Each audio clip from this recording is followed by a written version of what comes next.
Assalamualaikum warahmatullahi wabarakatuh. Selamat siang Bu. Siang. Gimana kabar hari ini? Alhamdulillah baik. Luar biasa. Ya. Jadi hari ini sebelum proses observasi dilakukan, sebelum itu kita melakukan beberapa percakapan yang tujuannya untuk menajamkan proses yang akan dilaksanakan dalam kelas kembali. Jadi ada beberapa hal yang akan saya tanyakan ke sini Bu mengenai proses observasi kita hari ini ya. Pertama, apa tujuan pembelajaran kita pada hari ini Bu? Jadi tujuan pembelajaran yang akan dilakukan pada pertemuan pada hari ini yaitu bagaimana menganalisis upaya pengembangan hak dan penangkaran kewajiban manusia. Bu, kemudian yang kedua, area pengembangan apa yang dalam rencana Ibu akan capai pada hari ini? Jadi saya ingin siswa lebih percaya diri dalam berdiskusi dan mempresentasikan hasil kerja yang akan saya lakukan.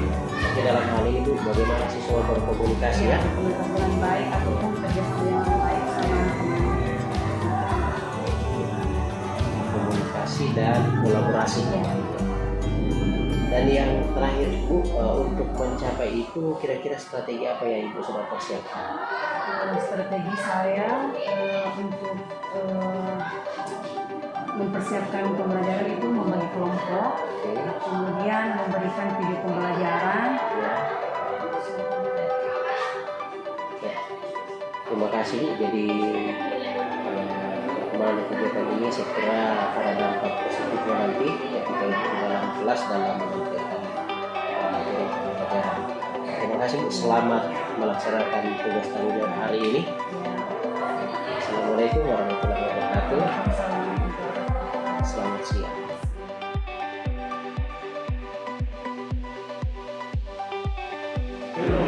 Nah ini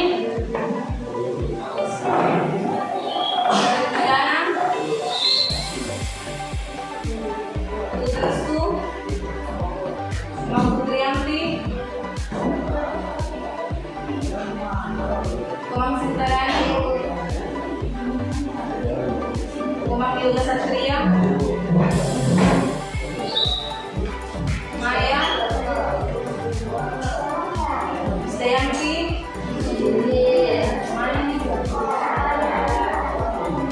Muhammad Hamzah, Muhammad Rifki, Nilu India, Nurul Aulia, kakinya. Nurul Aulin, Reidani, Putu Jana, Raditya Wisuma, Rasulandari, Syarif Hidayat, Widi Setiawan.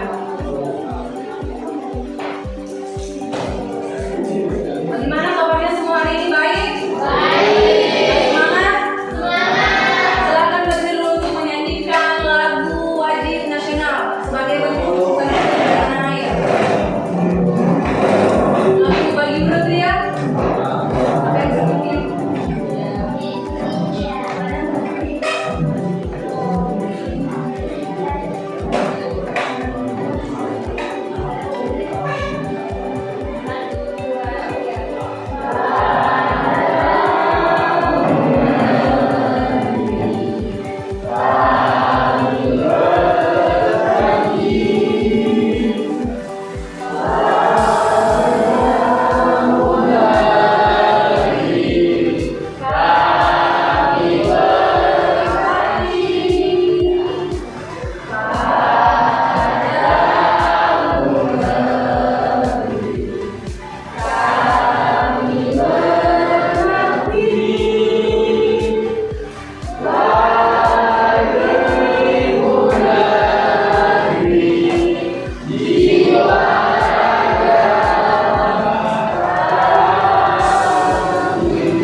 pendidikan yang layak.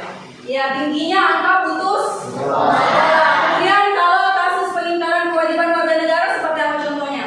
Tidak membayar pajak. Tidak membayar pajak, apalagi merusak fasilitas umum, apalagi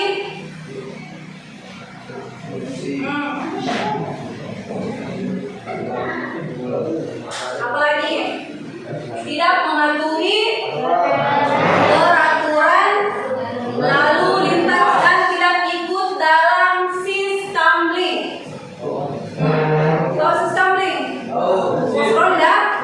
Misalkan ada jadwalnya di pos ronda itu, tapi kalian tidak ikut, itu merupakan pengingkaran kewajiban warga negara. Jadi bedakan itu kasus pelanggaran hak warga negara dan pengingkaran kewajiban warga negara. Apa tadi contohnya itu yang pertama dari kasus pelanggaran hak warga negara, Hamzah? Putusnya tingginya kasus putus sekolah. Tingginya angka putus sekolah masih banyak terjadi. Kemudian kalau pengingkaran kewajiban warga negara seperti tidak membayar pajak, apalagi tidak mematuhi peraturan lalu lintas, apalagi merusak fasilitas umum, dan yang keempat tadi mangkir dari sistemling. Jadi itu merupakan contoh-contoh kasus pelanggaran hak dan pengingkaran kewajiban warga negara. Nah, sekarang untuk materi pada hari ini mengenai upaya pemerintah dalam penanganan kasus pelanggaran hak dan pengingkaran kewajiban warga negara. Nah, tujuan pembelajaran ini yaitu menganalisis bagaimana upaya penanganan pemerintah dalam pelanggaran hak dan pengingkaran kewajiban warga negara. Jadi ada cara preventif dan ada cara represif. Nah, kalau cara preventif itu adalah pencegahannya agar tidak terjadi pelanggaran hak warga negara dan pengingkaran kewajiban warga negara. Nah, kalau cara represif yaitu tindakan aktif yang dilakukan pihak berwajib setelah pengingkaran kewajiban itu terjadi dan agar tidak berulang kembali. Nah, seperti apa pihak berwajib itu? Seperti apa contohnya? Polisi, Kepolisian, apalagi tentara, TNI, apalagi Satpol, lembaga peradilan, apalagi KPK. Tahu kepanjangannya KPK? Hah? Komisi Pemberantasan Korupsi. Nah, sekarang kita lihat mengenai upaya pemerintah dalam penanganan kasus pelanggaran hak dan pengingkaran kewajiban warga negara. Nah, adapun upaya pencegahan yang dapat dilakukan untuk mengatasi berbagai kasus pelanggaran hak dan pengingkaran kewajiban warga negara, yaitu yang pertama, supremasi hukum dan demokrasi harus ditegakkan. Jadi menempatkan hukum di posisi yang tertinggi, ya, di atas seperti itu. Kemudian yang kedua ada mengoptimalkan peran lembaga selain lembaga tinggi negara. Ada yang tahu kepanjangannya dari KPK ini? Komisi Perlindungan Anak Indonesia. Komisi Perlindungan Anak Indonesia. Kemudian yang lembaga kedua apa? KPK. KPK. Apa tadi kepanjangannya KPK? Komisi Pemberantasan Korupsi. Jadi ada 3 lembaga mengenai penegakan hak dan pengingkaran kewajiban warga negara. Yang pertama tadi supremasi dan demokrasi harus ditegakkan. Kemudian mengoptimalkan lembaga-lembaga penegak hukum. Seperti di contoh yang 3 di atas. Karena cara meningkatkan kualitas pelayanan publik agar tidak terjadi pelanggaran hak dan pengingkaran kewajiban warga negara. Kemudian yang keempat ada meningkatkan pengawasan dari masyarakat dan lembaga-lembaga politik. Kemudian yang kelima, bagaimana meningkatkan penyebarluasan prinsip-prinsip kesadaran bernegara kepada masyarakat melalui pendidikan formal baik di sekolah maupun perguruan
Kepolisian. Jadi kepolisian menangani penangkapan pelaku tindak pidana umum, baik pembunuhan, perampokan, dan penganiayaan. Kemudian yang kedua tadi itu Tentara Nasional Indonesia, separatisme dan ancaman keamanan dari luar. Kemudian ada yang tahu separatisme apa? Negara seperti apa contohnya? Hah? Ya, OPM. Posisi apalagi Papua Merdeka itu merupakan separatisme karena dia ingin memisahkan diri dari suatu negara. Dia ingin memisahkan diri dari negara Indonesia. Kemudian yang ketiga ada lembaga Komisi Pemberantasan Korupsi. Jadi KPK ini menangani kasus korupsi dan penyalahgunaan keuangan negara. Kemudian yang keempat, lembaga keempat yaitu lembaga peradilan menjatuhkan vonis pelanggaran hak dan pengingkaran kewajiban warga negara. Jadi ini merupakan cara represif atau tindakan aktif yang dilakukan oleh pihak berwajib setelah pelanggaran itu terjadi agar tidak terulang kembali. Misalkan kalian tidak mematuhi peraturan lalu lintas maka akan ditilang sama kepolisian. Kemudian supaya agar tidak terulang kembali. Jadi seperti itu upaya penanganannya. Jadi setelah misalkan pencegahannya ada cara represif atau tindakan aktif yang dilakukan pihak berwajib. Nah, upaya-upaya tersebut tidak akan mungkin berjalan dengan baik tanpa kesadaran dan tingkah laku sikap baik menjadi warga negara. Nah, adapun contoh sikap positif untuk menjadi warga negara yang baik yaitu yang pertama, bertuhan. Artinya warga negara yang menempatkan Tuhan sebagai kekuasaan tertinggi sebagai Maha Pencipta atau kuasa prima dengan wujud sebagai umat beragama dan beriman. Dan ini sikap positif yang kita tunjukkan sebagai warga negara yang baik. Kemudian cara pandang nasional, artinya pemikiran perilaku setiap warga negara berpedoman pada ideologi kebangsaan atau nasionalisme. Kemudian yang ketiga, berjiwa besar, artinya warga negara tidak mengedepankan kepentingan pribadi atau golongan tetapi memperhatikan kepentingan umum. Kemudian yang keempat, berjiwa integritas, artinya warga negara selalu menjaga persatuan dan kesatuan bangsa dan selalu mengingatkan orang-orang kesatuan bangsa Indonesia atau patriotisme.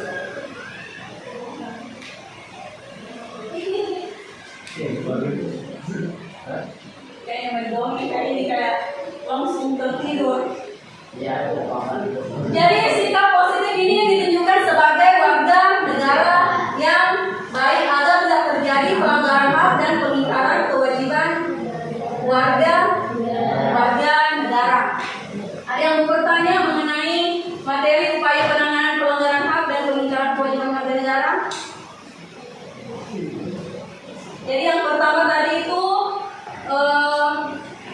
upaya penanganannya itu supremasi hukum dan demokrasi harus ditegakkan. Kemudian mengoptimalkan peran lembaga selain lembaga tinggi negara yang berwenang dalam penegakan hak dan kewajiban warga negara. Kemudian bagaimana meningkatkan kualitas pelayanan publik. Keempat, meningkatkan penguasaan dari masyarakat dan lembaga politik. Kemudian penyebarluasan prinsip-prinsip kesadaran bernegara kepada masyarakat. Kemudian yang keenam, meningkatkan profesionalisme lembaga keamanan dan pertahanan negara. Dan yang kedelapan itu meningkatkan kerjasama yang harmonis antar kelompok atau golongan dalam masyarakat agar mampu memahami dan saling menghormati keyakinan dan pendapat masing-masing. Jadi ini merupakan upaya penanganannya ya sebelum pelanggaran dan pengingkaran kewajiban itu terjadi. Kemudian yang tadi lembaga-lembaga itu merupakan upaya pencegahannya, penanganannya. Kan tadi ini penanganannya, ini pencegahannya lembaga-lembaga. Ini tadi bagaimana kita sikap positif menjadi warga negara yang baik. Jadi upaya-upaya yang tadi itu yang ibu tampilkan itu tidak akan mungkin berjalan tanpa kesadaran dari diri sendiri sebagai warga negara. Jadi ini tadi keempat, bagaimana sikap positifnya bertuhan, cara pandang nasional, berjiwa besar dan berjiwa integritas.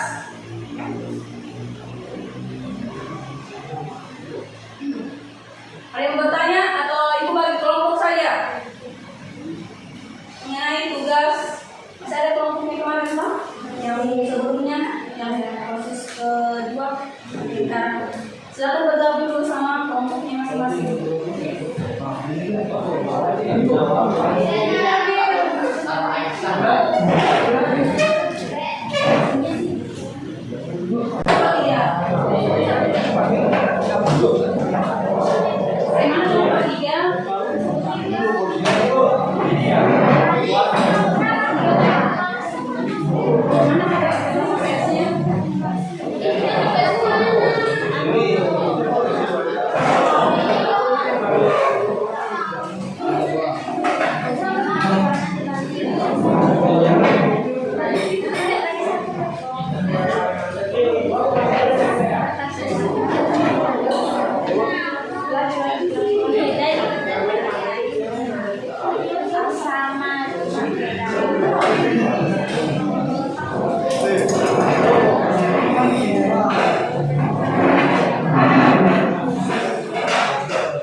Siapkan kertas A4-nya.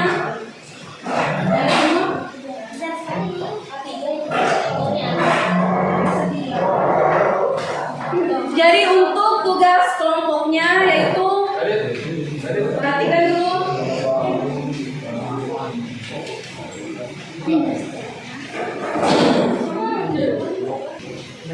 Kewajiban adalah melalui tulisan. Nah, poster adalah salah satunya. Sekarang kalian buatlah poster di selembar kertas A4 yang berisi tentang seruan tidak melanggar hak dan pengingkaran kewajiban warga negara. Nah, poster dapat dibuat dengan menggambar langsung, kemudian diberi warna yang menarik dan beri keterangan maksud dari kamu membuat poster tersebut atau isi poster tersebut dengan jelas. Paham ini? Jadi kalian berkelompok membuat poster seruan untuk tidak melakukan pelanggaran hak dan pengingkaran kewajiban warga negara. Contohnya seperti ini, orang bijak buang sampah sesuai tempatnya. Jadi poster yang kalian buat seperti seruan untuk mengajak orang lain tidak melakukan pelanggaran hak dan pengingkaran kewajiban warga negara. Ya silakan diskusikan apa temanya dulu posternya, kemudian kalian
Assalamualaikum warahmatullahi wabarakatuh. Selamat siang, setengah sore. Salam sejahtera untuk kita semua.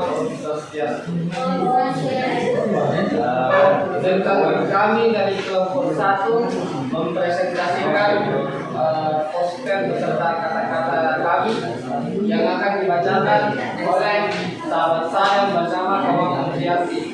Pada beliau sebelum dia membacakan, saya ingin bertanya apa judul posternya.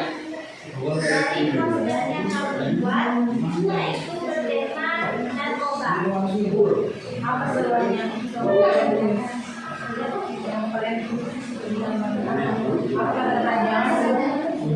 Jangan sentuh narkoba. Ada kata-kata yang saya sampaikan terkait poster yang kami buat.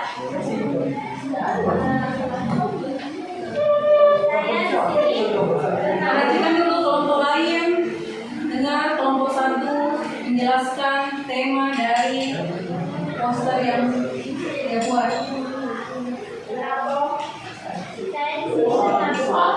Mengajak masyarakat atau warga negara belajar bahwa betapa bahayanya narkoba yang bisa merusak diri kita baik secara jasmani dan rohani. Narkoba ini juga bisa merusak generasi muda di masa mendatang. Narkoba ini menyebabkan kecanduan atau juga bisa dikatakan membuat kita menjadi miskin. Karena jika kita membeli narkoba ini, kita akan mengeluarkan uang. Apabila pengguna tersebut mengalami kecanduan karena pengaruh obat tersebut,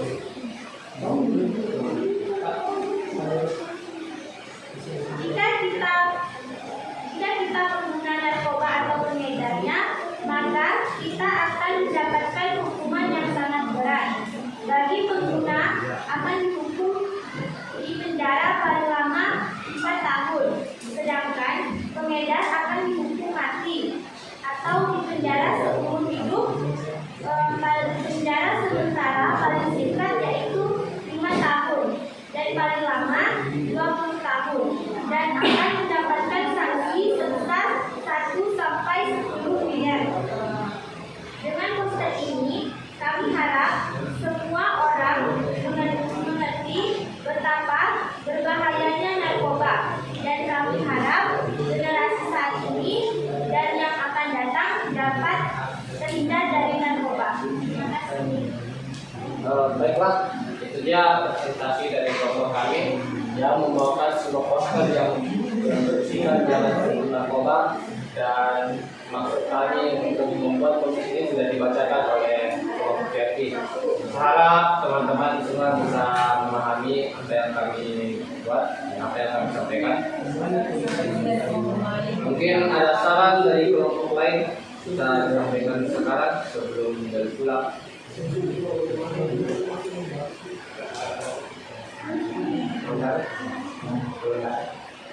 Sarannya bagaimana kelompok lain? Ada saran untuk kelompok 1 mengenai tema poster yang kelompok 1 buat?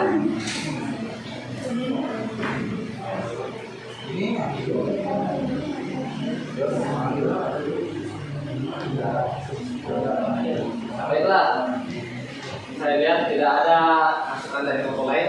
Jadi saya akhiri presentasi dari kelompok kami.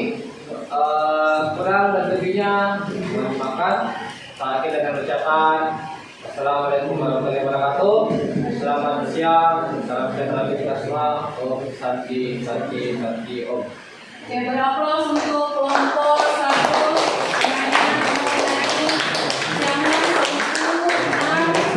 narkoba.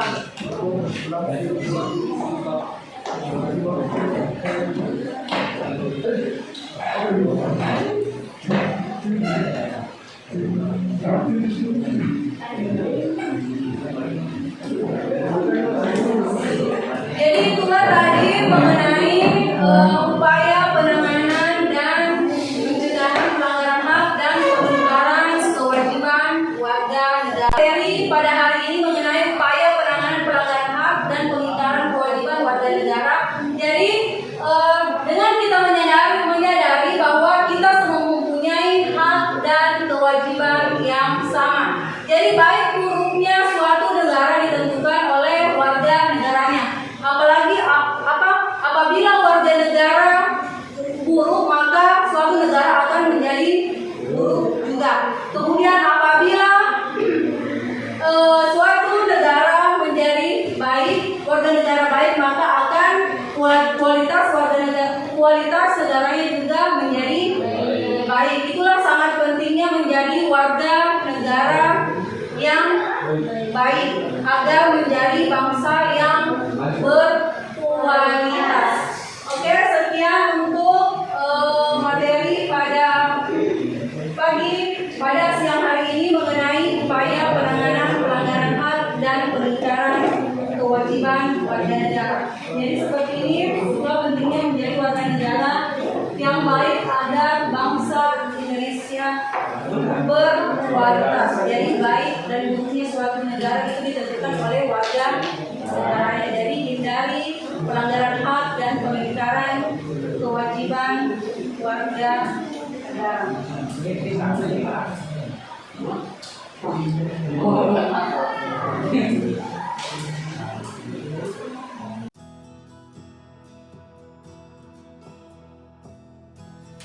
Assalamualaikum warahmatullahi wabarakatuh. Selamat siang Bu. Siang. Apa kabar hari ini? Alhamdulillah baik. Biasa. Tadi setelah kita melakukan observasi di dalam kelas, saat ini kita akan melakukan kegiatan pasca observasi. Jadi kita akan kembali berbincang-bincang mengenai kegiatan yang telah Ibu laksanakan tadi. Kita sampai Ibu. Oke, jadi mungkin saya akan memulai dari pertanyaan-pertanyaan seputar kegiatan yang telah dilaksanakan dalam kelas tadi, ya. Jadi yang pertama itu saya ingin menanyakan bagaimana pendapat Ibu, kira-kira hal positif apa yang Ibu sudah lakukan dalam proses pembelajaran di kelas tadi? Jadi dalam proses pembelajaran yang tadi sikap positifnya itu yang pertama menunjukkan kepada kesempatan siswa untuk mengeluarkan atau menentukan. Kemudian untuk yang kedua sikap positif pada proses pembelajaran tadi itu bagaimana menunjukkan jiwa nasionalisme lewat menyanyikan lagu nasional sebagai bentuk penciptaan kedatangan. Oke, iya. Kemudian Bu, ini di percakapan kita sebelum observasi yang lalu ya, kita membahas tentang area pengembangan yang akan kita capai.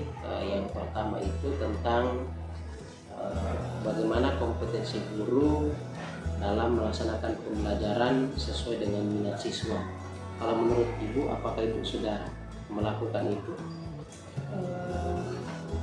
Ya sudah. Kemudian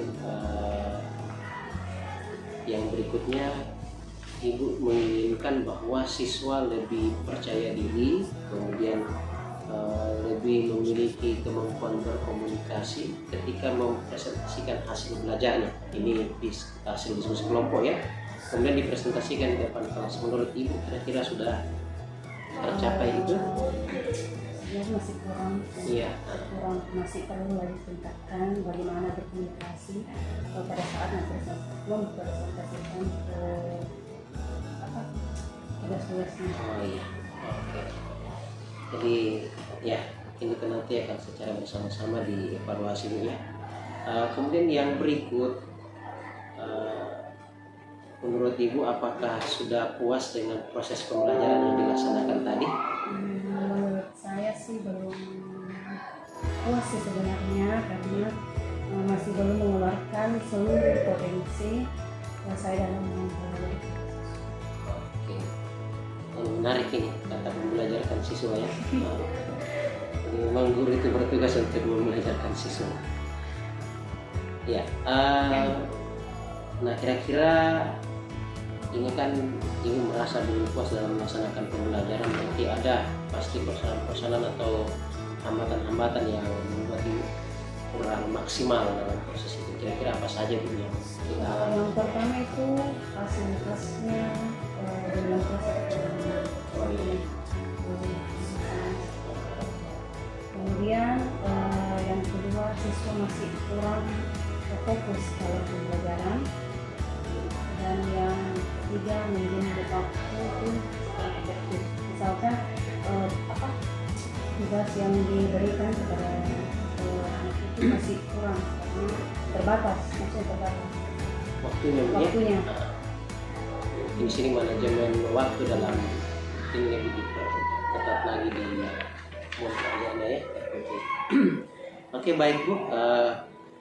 Sebelum saya lanjut menanyakan hal-hal apa yang mungkin untuk ke depan Ibu akan perbaiki atau akan mau ditambahkan seperti itu, saya ingin menyampaikan dulu hasil observasi di dalam kelas yang sudah kita laksanakan. Jadi beberapa aspek yang penting di sini disesuaikan dengan rencana area pengembangan Ibu waktu kita bahas di observasi ya. Jadi di bagian pertama untuk kegiatan pendahuluan pembelajaran itu, di sini catatannya sudah sangat baik sebenarnya. Persepsi motivasi sudah dilaksanakan, kemudian bagaimana Ibu mengaitkan materi yang telah dipelajari dengan materi yang akan dipelajari itu sudah bagus. Hanya di sini beberapa yang menjadi catatan saya, yaitu bagaimana menyiapkan fisik dan psikis siswa ya, untuk masuk dalam pembelajaran. Jadi pada waktu itu mereka masih kelihatan gaduh ya, karena itu belum siap secara psikis ya. Nanti mungkin terakhir Ibu menanggapi ya. Kemudian yang berikut di dalam proses pembelajaran yang belum tergambar itu Bu, bagaimana Ibu mengaitkan materi yang Ibu ajarkan itu dengan kaitannya dengan ilmu pengetahuan dan teknologi ya, seperti itu. Belum tergambar ya dalam pelaksanaan pembelajaran. Tapi secara umum dalam kegiatan inti itu sudah terlaksana dengan baik. Ya. Kemudian yang paling penting di sini proses mengamati sikap dan perilaku siswa ketika dalam berdiskusi. Ya, itu publiknya itu sempat diisi ya. Itu dalam catatan saya sekaitan dengan di area pengembangan itu ingin melihat bagaimana peserta didik ini mampu berkomunikasi dengan baik, kemudian percaya diri dalam menyampaikan pendapatnya ya. Jadi itu bisa tergambar kalau observasi tentang diskusi itu dilaksanakan di situ ya. Kemudian ya itu komunikasi tentang itu saja yang menjadi catatan, selebihnya sudah baik. Kemudian di kegiatan penutup ya sudah menyimpulkan pelajaran dengan baik. Tinggal catatan saya di sini Bu, yaitu bagaimana melibatkan peserta didik dalam menyimpulkan pembelajaran siswa itu belum terlaksana dengan melakukan refleksi ya, refleksi pembelajaran ya. Situ diminta bagaimana pendapat siswa setelah mengikuti proses pembelajaran saat itu ya. Mungkin ada mau ditanggapi Bu sekaitan dengan ini? Menurut saya sudah jelas yang Bapak sampaikan saya mengenai penilaian pada saat observasi itu memang seperti masukan-masukannya yang masalah refleksinya pada saat pembelajaran itu memang kurang. Jadi untuk kedepannya saya belajar lagi dari pengalaman sebelumnya. Ya, saya tidak belajar. Kemudian yang berikut ini pertanyaannya ini tentang apa yang akan dilakukan setelah itu. Yang pertama itu apa yang dalam rencana itu akan ubah untuk diaplikasikan dalam proses pembelajaran berikutnya. Untuk kedepannya juga lebih memberikan waktu yang lebih banyak lagi pada siswa untuk berkreasi atau kreatif sendiri dalam mengerjakan tugas. Itu saya Bu ya. Kemudian yang berikut